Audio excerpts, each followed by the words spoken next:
Hi, everyone. My name is John Lynn, the co-founder of WEVE and Cela. We build accelerators for startups all over the world in partnership with other groups. Welcome to our podcast. We are here with some of the great startups, partners, mentors, and other members of the WEVE and Cela ecosystem, and wanted to build a place to hear about their stories, experiences, and learnings. So today we are here with Sara Schmitt from Adro to hear a little bit about her journey and experiences building the company. Hi, Sara. Hi, John. Good to see you. Thanks for joining us today. Good to see you as always. Would love to hear a little bit about your background prior to deciding to become an entrepreneur. Ultimately, really want to dig into that entrepreneurial experience and hear how it's been going and what you've learned. For the benefit of the entrepreneurs that are out there, maybe a little bit earlier in the process. But it's always different how someone becomes an entrepreneur. And so it's an invaluable part of the story that I'd love to hear from you. Cool. I love that too. And I love asking people kind of how they found their way into starting a company. It doesn't just happen. It's a big, risky leap. So I knew that I wanted to do something entrepreneurial as I was thinking about grad school, and I was thinking about going into an MBA program. As I was crafting that application, you do a lot of deep thinking about what you want your future job to look like and your career path. And I had this idea that I wanted to start something, or I wanted to be part of something that wasn't yet fully established. My career trajectory up until that point had been working at larger companies, both public and private, but generally working with companies that had structures and processes in place. And I liked building those, and I wanted to try my hand at it. In grad school, very early on, I met who would be my future co-founder, and I was like, I'm really attracted to all the ideas that you have. You're full of all kinds of creative, interesting ideas, but what you need is someone to help execute. And I love that part. I love the operational part and figuring out the structure and the process. When you're ready to start something, call me, and I want to figure it out. And so we went off and did our corporate careers, had to pay some dues and pay some school fees. And a little over a year ago, Emeraldo called me and was like, I am ready to start something. Are you in? And I said, yeah, actually, I am now. It can take a while. It can take a while to kind of figure out when you're financially, mentally, physically ready for a startup, because it's demanding. It's a lot. It's going to demand a lot of you in terms of grit and perseverance and time, but also maybe some money too as you try to get things started and you're really lean and conservative with operations. So I encourage people to really think about that and make sure that you give yourself that space. You don't have to do it in your 20s. You can be older and be very, very successful.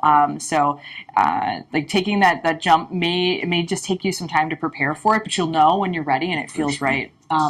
So, and I want to talk a little bit more about that, because clearly, Sara, you had this awareness that, okay, I like how you said it, want to be working on something that's not yet fully established. But what was one of the moments where you sensed that?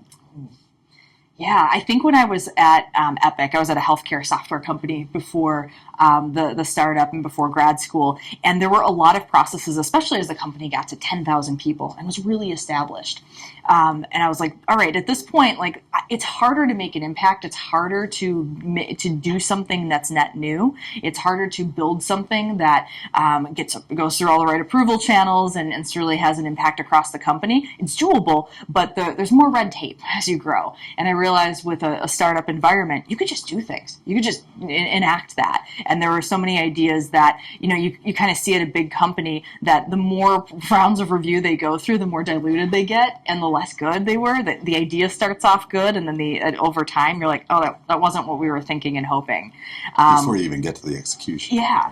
And so that's same with a startup. You have the idea, you just go do it, because there's no one to stop you. And sometimes you don't know any better, and you're like, let's just try it. Let's just try this new policy or this new product feature or this new service or whatever it might be. Let's just do it and see where we go. And I was missing that, especially as I worked at companies that scaled. So you were sort of experiencing this, okay, I've got a great idea, current employer. Here's what I want to do. And they thank you for that and put a process in place. And by the time you get the ability and the authority, it's a different idea. So, and Have you gotten what you wanted out of the startup experience so man. far? Do you have creative control? Oh yeah, we sure do. Sometimes too much. Now you have the opposite problem of being overwhelmed by choice and options. What do you want to do? You can do anything you want with your day, your time, your product, your ideas. It's all there. And now you have to choose. And you're the one responsible for figuring out what's that right path? What do you prioritize? And every day is about that. Like, okay, where do I start? And where do I want to go and end up? And also some things will just make demands on your time, whether you want that or not. So yes, it's I've certainly gotten it, and now to the point where there's a few areas where I wish I could maybe have a little less control. And like, I would happily farm out all the HR and legal things all over again, and not have to deal with some of those. But you got to take that with the ability to build the rest of the company the way you want.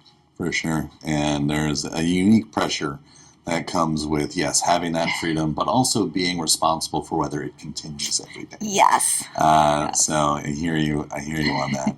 So, okay, now you've got this awareness inside that you want to go have this experience.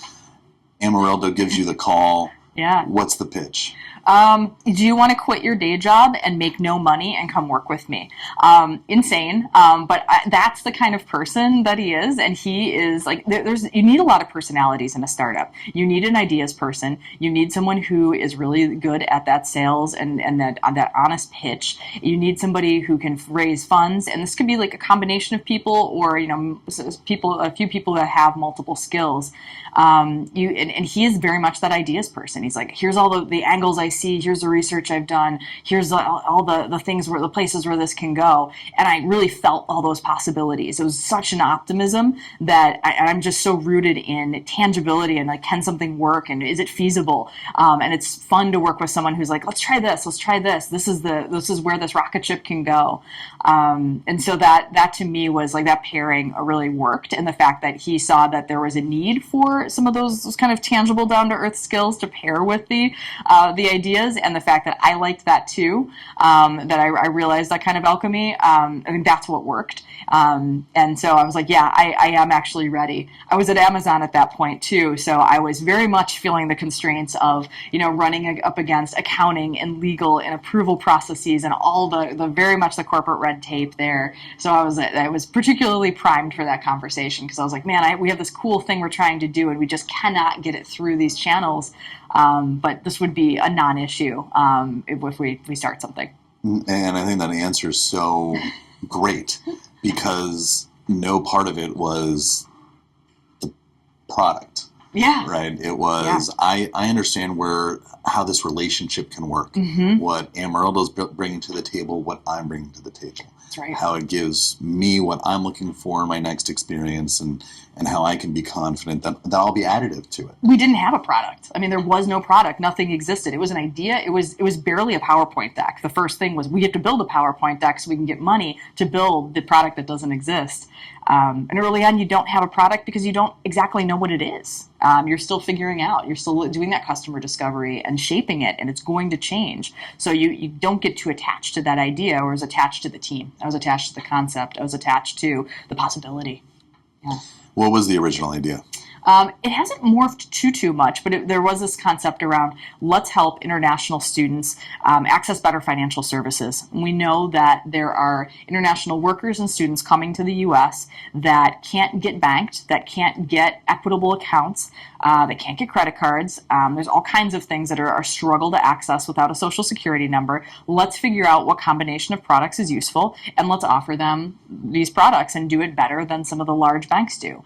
And we didn't know exactly where we might start, or exactly the shape of those products, or how it might look yet, but we knew there was and we knew there was a need. So we had that part confirmed. We'd already done a number of interviews and continued to do more throughout that year to confirm that and really solidify. And then the product started to take shape as we talked with customers and said, okay, wow, this is really where we're kind of hearing themes and patterns emerge. So whereas Adro now as a product and as a business? We are in a very different place than we were in April 2023. We are launched, we're live, we exist. We exist on a mobile app platform. We're online on the web. We have real customers. We have real accounts and money, and students and workers depending on us to transact in the U.S. So a very different place. It's exciting. It feels incredible to be able to help. You also have this pressure and this kind of, not fear really, but this real urgency to act and make sure you're supporting these customers and doing the right thing by them too. So we kind of wake up and we're checking our emails and our support messages and saying who needs help and how do we get in there and provide that service to them. How has the team grown? How have you fundraised? We have expanded quite a bit. So starting with just two of us last early summer time frame, and then of course we needed our CTO and had an awesome candidate in mind there, and we're grateful that he joined us to help really build the product in a big way. And we've added to our team quite a bit this year, adding marketing and more engineers and a whole kind of complement of support staff and friends who are helping us and sometimes on a part-time basis. We're so grateful for everyone who's helped informally and formally, but the team's now about 12 people. So there's 6 of us based in New York. And I want to note that was an interesting kind of decision that we fell into partway through. It just happened that all of us, the core founding team, was in New York, and we all wanted to be there. And then as we started to hire, we thought about it strategically and said it would be really helpful if our whole team was here. We're post-pandemic. It's not necessary because we know how to work remote, but it would be, we think that we'd be able to better build culture. And we've noticed that has been a real benefit to having the whole team centered here, or at least in this time zone and very close by. So that's been something that's been a really nice benefit that we didn't necessarily set out to do or plan for, but now it's actually part of our culture and something we want to keep going. And as we hire more, we're going to favor candidates who are regional because it's really great to be together, and there's some kind of magic that happens when you can all just talk. For sure, yeah.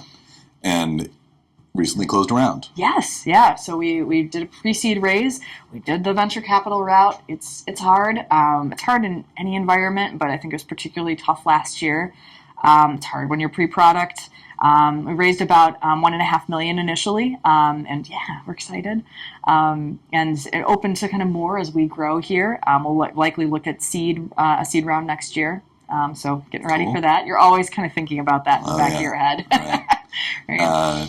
Great. And I want to get more closer to your particular experience over the course of that past 18 months, and what's been a high in that experience, what's been the lowest part of that experience, and what's a learning you've had from it. But you've also been through an accelerator in that in that time, and it would be great to hear kind of what was that? What did that experience have for you in walking this path so far? Yeah, let's start there, because I think that came at an interesting time for me, because when I was transitioning from Amazon to the startup full-time to Adro, and it was great. It was great to have that as a structure and a framework in the background while I was making that leap and kind of tying up loose ends in one place and really getting cemented in Adro. So it was good to have all those reminders of right, these are the things, the boxes we need to check, the things we need to do as we structure out how we're going to grow. And the network we've built through that has been really helpful too. It was just great to have a cohort of peers who are going through similar things. And we've used that group to also find useful resources and to bounce ideas off of, and to kind of share investment opportunities and an office space and so many different things. So we're still in touch with everyone from that group and socially and professionally.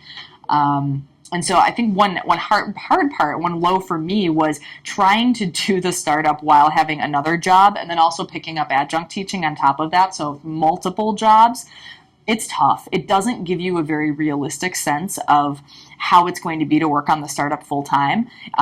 In most cases, I'd say it's really difficult to do that. It may be necessary based on your own personal or financial situation, but it was really night and day different when I could focus fully on building Adro, when I could really focus, and now that it is my job 100%, it is there's no other demands, and that makes a difference, and it makes it better. And you're just mentally just a lot fresher and able to do better work. So for me, a low point was definitely the summer to like fall time frame when I was still doing multiple things and struggling with that balance. Was there a specific day, hour, minute where you were at the office and you're just like, this is not working, or on your way to teaching and feeling the pain? This is it. It was when people tried to book calls and you were trying to juggle multiple calendars. Initially, like not being very transparent about it. And even when when people knew that I was juggling multiple jobs, it was like, everyone wants that 10 a.m. Eastern time slot. And how do you gently tell all the different personalities involved, I can't really do that because I'm doing this other thing. Oh, I'm on with a VC then. So, client, I can't do this. That's tricky. So that's one of those things. Just adds stress, and it's not fun to deal with. I think those moments where like, I've got to be done with this. I can't keep doing it because I feel like I'm letting people down on the other side. Yeah. Yeah, really, really hear that. There's one of, to me, the most fun parts of working at a startup, regardless of whether you're the founder, is the variety of jobs you're doing, right? You do have the creative freedom. You can start a podcast if you want, but the difficulty there is also in being responsible to all those different directions, and it really can take a toll in trying to fulfill them all at the level that you want to. That's right. Yeah. Okay, and I also wanted to return to those thoughts that you shared about being an accelerator and how that impacted the experience. And just note, that is, interestingly, one of the trends we see in what founders say really mattered for them. One is having the structure. It's an ambiguous process to be doing this, right? Now, you're the only one who really has to deal with that ambiguity head on, and you've got to provide structure for everyone coming in behind you to help make it work. So we hear that structure helps, and then we hear, the relationships help. Whether it's the cohort, the mentors, the staff, having those relationships is really does help create opportunities. It's not just a nice to have. Totally. Safe practice space too. That was we used it for that too. It was like, let's iterate on this. Let's kind of like toy with the pitch. Let's change this up. What if we call it this instead? There was a lot of wording tweaks early on, because before you have a product, you have words. That's all you've got is your pitch deck or the language you're using. And we played with that to see what would resonate. And that was a good place for us to workshop it before we went live with a VC. Yeah. Well, what a great point as well, right? You've only really got two resources when you start. You have your time and energy, and you've got your words, right? And those really can be a great MVP. Okay, and then what's been one of the highest moments? What's been one of the best? Oh gosh, there's probably a few. One was when I think we've got our first like cold inbound sales lead before a conference, like at a school, reach out and say, I want to meet with you. I've heard about you. This sounds great. I was like, this is amazing. Like it's starting to work and people are coming to us. And then I think, of course, launch. I mean, actually bringing the product live and seeing students sign up, especially when we did more of a soft launch. We didn't initially announce when we went live and flipped the website from waitlist to sign up. And right away, students were all over it, like tracking, and you could tell they were really excited for this and waiting for this moment. So that was very cool to see, that like we were found organically. And now when I start going to conferences and events and talking to schools and partners, they've heard about us and like we're starting to get our name out in the space. And that is a really cool thing. It's like, oh my gosh, this brand and this product and this thing we've built, people know us, that it's real now. Yeah, that moment of validation can be so relieving. Yes. Because you are acting on so much confidence and faith, no matter how much intellectual honesty you've built into the process of choosing this idea, building this product, getting a co-founder, getting customers, talking about it, getting that signal back. That's right. This is something I want. This is valuable. Who was that person? Where were you when you got the email? Like what? Ooh, let's see. We were in the office, and I think I was at home the morning of, and we all just were like on Slack and chatting. And we kind of knew we set up in our Slack to notify us whenever someone signs up for an account or signs up and on the website, which is really cool. So we can all see it real time, and we can get those messages and be like, this is it. And when we started to dig and then confirm and do the identity verification part and realize, they're real students, and like this is genuine. This isn't just fraud. This isn't someone who's just testing us out. This is a real person who needs this. That was super cool. Like we all just like got in the general channel and we're like, guys, this is it. This is real. Like celebrate, party hats, all the emojis. For sure. Yeah. Yeah, I think that's part of what makes the difficult experience of building a company worth it is those small wins. So, we've also, in preparing for our conversation today, asked you to think about, what's one of the learnings that you've had so far that maybe you wish someone had told you before you got into this experience, or what would be one piece of advice you have for a member of the audience? Man, there's some things, it's called the dummy tax in startup land, where you sometimes just have to pay that. You learn that something doesn't work for you. For us, it was trying to do HR ourselves, and then realizing we should outsource that. I do not want to be submitting to the New York State and New Jersey tax sites every month manually.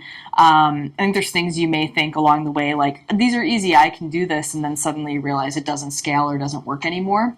I think in our case, there's this kind of balance you have to find between being really frugal and lean and choosing tools and products and services that actually help you be really, really effective and efficient in your day-to-day work. And we kind of err a little bit heavier on the use tools and products side. If there's something that's going to make things better and faster for us and free up time, we're going to use it and we're going to buy it and we're going to find some kind of a discount on it. But we will pay for those things that make things better. We use a CRM, we use HubSpot. We use a lot of really cool tools for calendaring and like drafting emails and content. We use different cool plugins and widgets to help with note taking and tracking like different sales cadences. That stuff really is useful, and we didn't set it up super early. And in some ways, I kind of wish we did because it's been a little bit more work now to stand that up. So I'd say, be cautious. You want to be lean and careful, but if there's something that really is going to help you and you've got a weak spot somewhere or you need the support, that paying for that tool may be a really good investment. So I think that might run a little counter to some of the conventional wisdom, but for us, some of those tools have been a lifesaver and we've definitely gotten the value out of them. For sure. I think it's so important for founders to invest the resources they have. We said before, you have your time, you have your energy. Those are the resources you can invest first. But once you do have some capital or some ability to hire or to buy, it's important to wield that resource because it's also how you learn to think about the value proposition that you put forward. You get better at selling when you're a better buyer. That's right. So it's great to hear you say that, and then also I love the dummy tax. I actually haven't heard that before. Oh, yeah. And I'm a big fan of the dummy tax. I pay the dummy tax whenever possible. It is the fastest way to learn. Yeah. It's also the most painful. Yes. But you'll move fast the more mistakes you expose yourself to. Totally. Yeah. Cool. Well, what's ahead for Adro? Can you tell us a little bit about what's on your mind as an entrepreneur moving forward, what your biggest concerns are when you think about what's next and what is next? Yeah. We're excited to keep growing. We want to serve a lot of international students this semester, folks who are moving to the country right now to start a kind of exciting and ambiguous journey in school, and then starting to serve a broader audience of folks who are coming here to work, folks who are coming here because they're fleeing a situation that isn't great in their home country.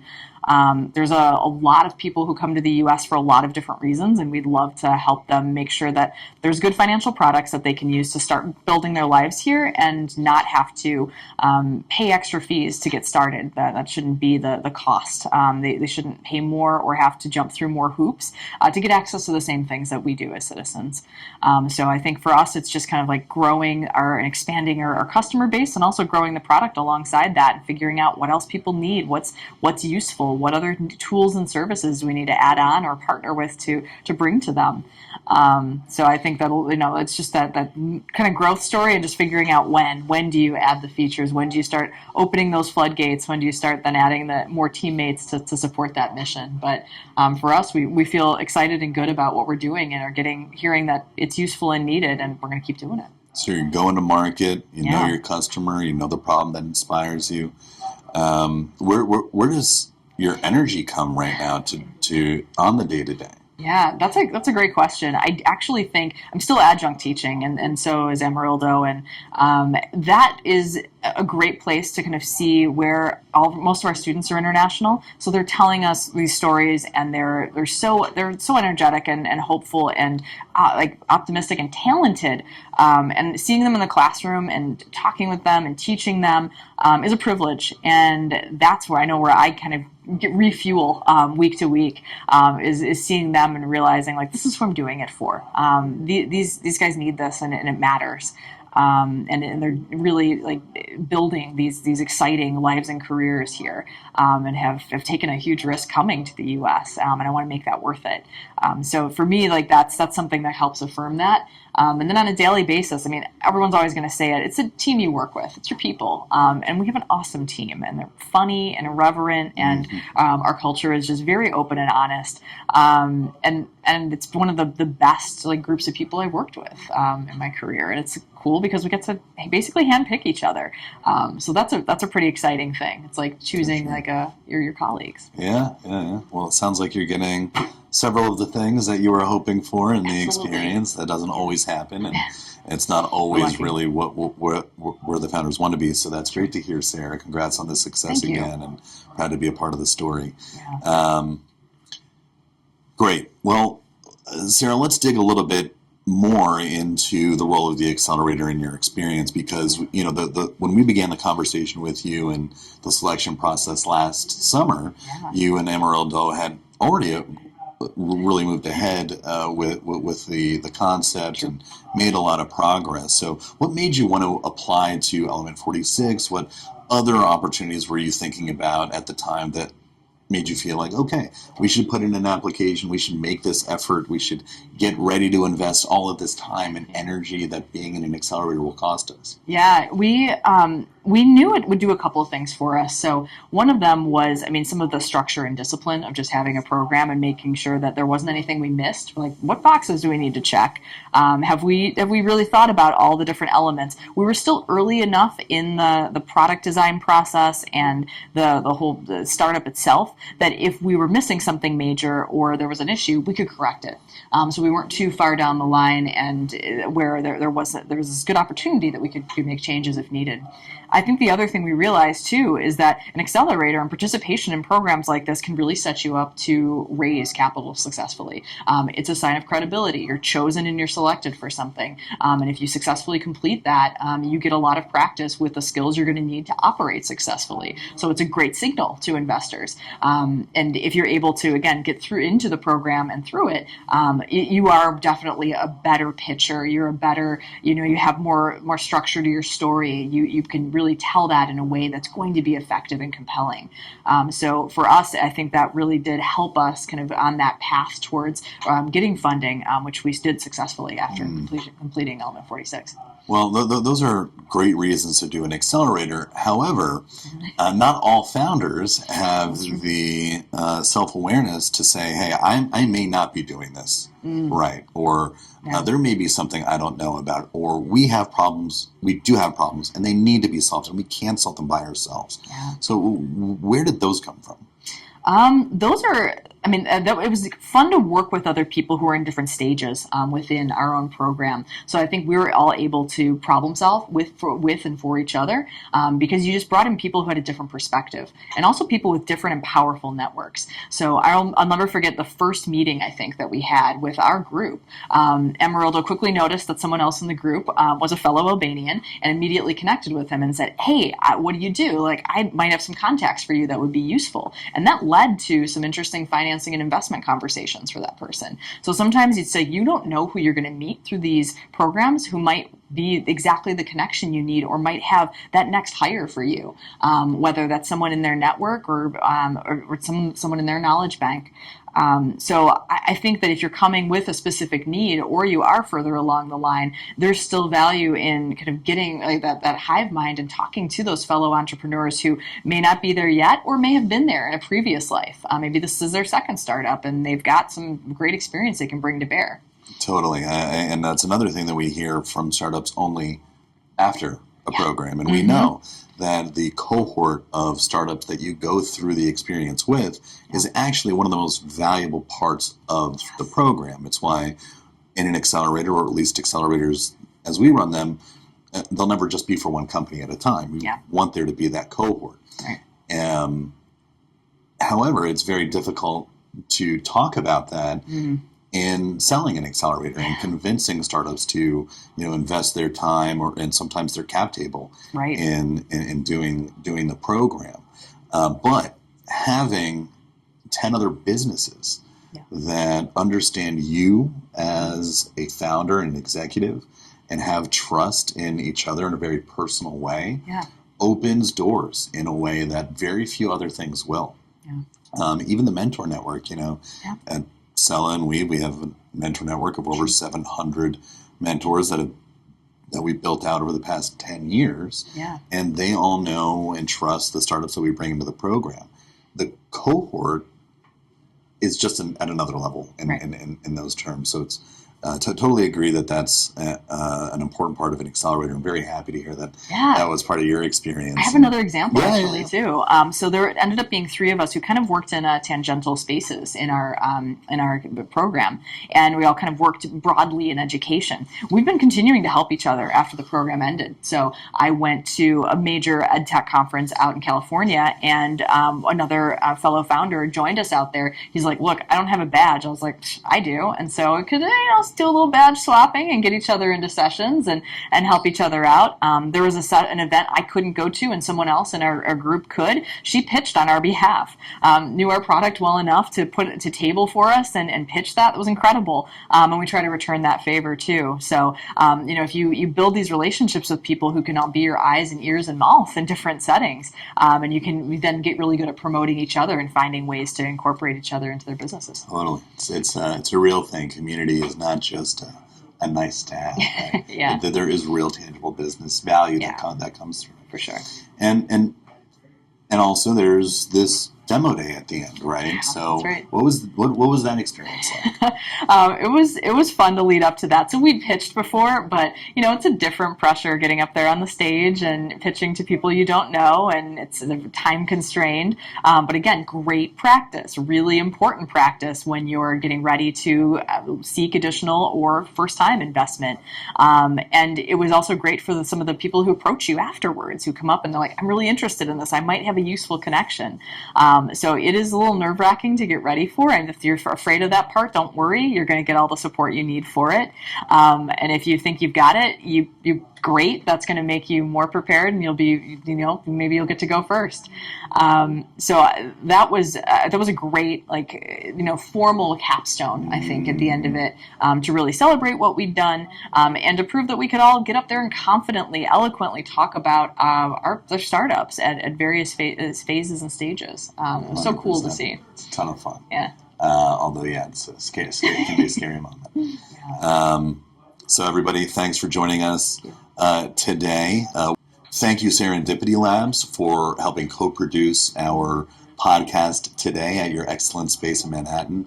Serendipity Labs is a great partner for Cela and WEVE, where we host much of our programming, and is a great supporter in the startup ecosystem in the New York region for sure. So thank you, Serendipity Labs, as well.